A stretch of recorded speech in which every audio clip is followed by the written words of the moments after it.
जंगल की प्रेरणादायक कहानी। कौवा, हंस, तोता और मोर। एक जंगल में एक कौवा रहता था। वह हमेशा अपने काले रंग से परेशान रहता था और सोचता था कि काश वह भी किसी और की तरह सुंदर होता।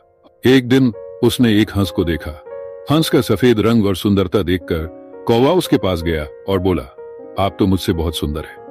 आपका रंग इतना सफेद और चमकदार है। आप मुझसे ज्यादा खुशनसीब हैं। हंस ने मुस्कुराते हुए कहा, नहीं, मैं सुंदर नहीं हूं। मुझसे ज्यादा सुंदर तो तोता है, जिसके शरीर पर रंग बिरंगी माला बनी हुई है और उसका रंग भी बहुत सुंदर है। यह सुनकर कौवा तोते के पास गया और बोला, तोते भाई, आप तो बहुत सुंदर है। आपके शरीर पर रंग बिरंगी माला बनी हुई है और आपका रंग भी बहुत आकर्षक है। तोते ने कहा, नहीं, मैं सुंदर नहीं हूं।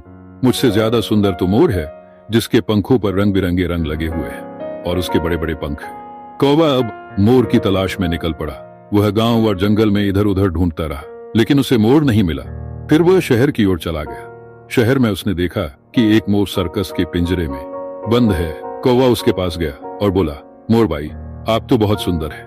आपके रंग बिरंगे पंख हैं और आप बहुत खुशनसीब हैं। मोर ने उदास होकर कहा, नहीं, मैं खुशनसीब नहीं हूं। मुझसे ज्यादा खुशनसीब तो तुम हो, क्योंकि तुम इस पिंजरे के बाहर हो। मैं यहाँ बंद हूँ और अपनी आजादी खो चुका हूँ। कौवा यह सुनकर हैरान रह गया। उसे समझ में आया कि सुंदरता और खुशी का कोई एक मापदंड नहीं है। हर किसी की अपनी कहानी है और हर किसी के पास कुछ न कुछ ऐसा है जो दूसरे के पास नहीं है। उसने महसूस किया कि उसकी आजादी और स्वतंत्रता ही उसकी सबसे बड़ी खुशी है।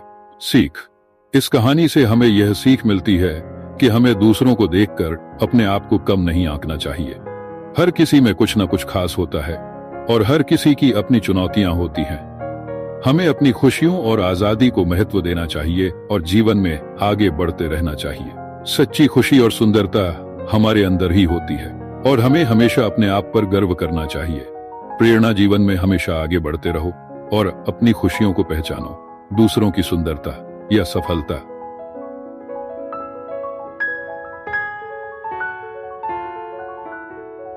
बजाय अपने लक्ष्यों पर ध्यान दो और अपने सपनों को पूरा करने के लिए मेहनत करो। यही सच्ची सफलता और खुशी का रास्ता है।